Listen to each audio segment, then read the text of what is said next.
thank you, Ranking Member McKinley, for holding this important forum live on the real harm of the Biden administration's environmental agenda. And thank you to all of the witnesses for appearing with us today. It's great to be in the committee room alongside you. As a physician, I believe in evidence and I believe in facts. We know that the COVID-19 vaccine works, and now we must trust the facts, trust the evidence, and restore regular business in committee and throughout the House.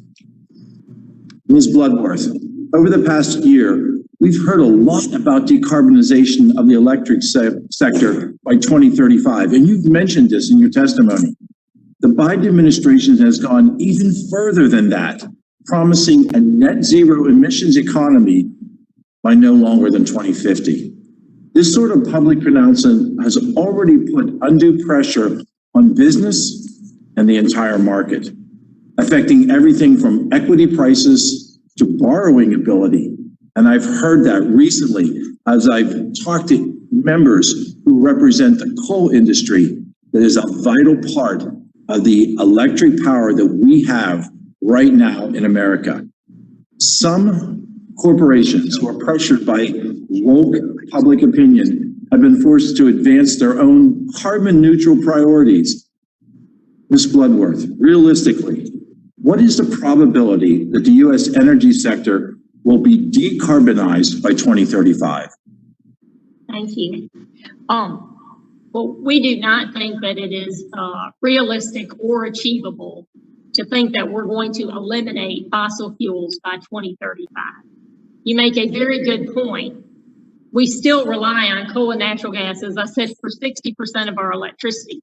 So by sending the message now for these timelines, whether it's 80% by 2030 or 100% by 2035, you are telling the investment community coal has already been a challenged industry to basically not deploy the capital that they need.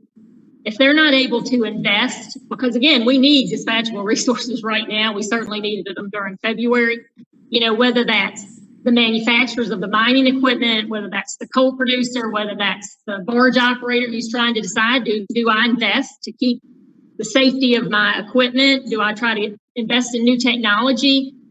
Well, it's hard for them to do that if they think in 2035 fossil fuels are all going away. But it has had a very real effect in order for the whole coal supply chain to continue to invest in the technology. At the same time, try to invest, because they certainly are supportive of a cleaner coal fleet of the future, but it's very challenging. Thank you, and thank you for being here today. Dr. Holtz-Aiken, it is clear that the path forward under this administration's policies will lead to higher energy costs. We're seeing it today, and we're going to see it into the future. I represent hundreds of thousands of hardworking Pennsylvanians across the economic spectrum. Who in our society will bear the greater cost of higher energy prices, and how will it affect individual household costs?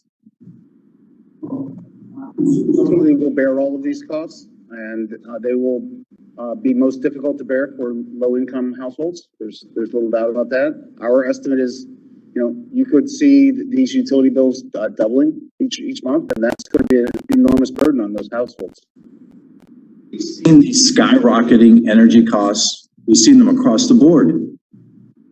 Can you predict how high, with the Biden administration, these energy costs could continue to skyrocket? Distinguish between two things. Right now we're seeing sharp increases that are part of restarting the global economy in the aftermath of the COVID-19 recession, and that's been a rapid and painful increase. But there's baked into the plans to try to get to zero net emissions a larger increase in energy prices that has nothing to do with that. It has everything to do with the costs of that transition, and that will be imposed on the consumers. And those are the numbers I mentioned to you. Thank all three of our witnesses for being here today. And thank you, Ranking Member, for holding this so important meeting. I yield the remainder of my time. Thank you.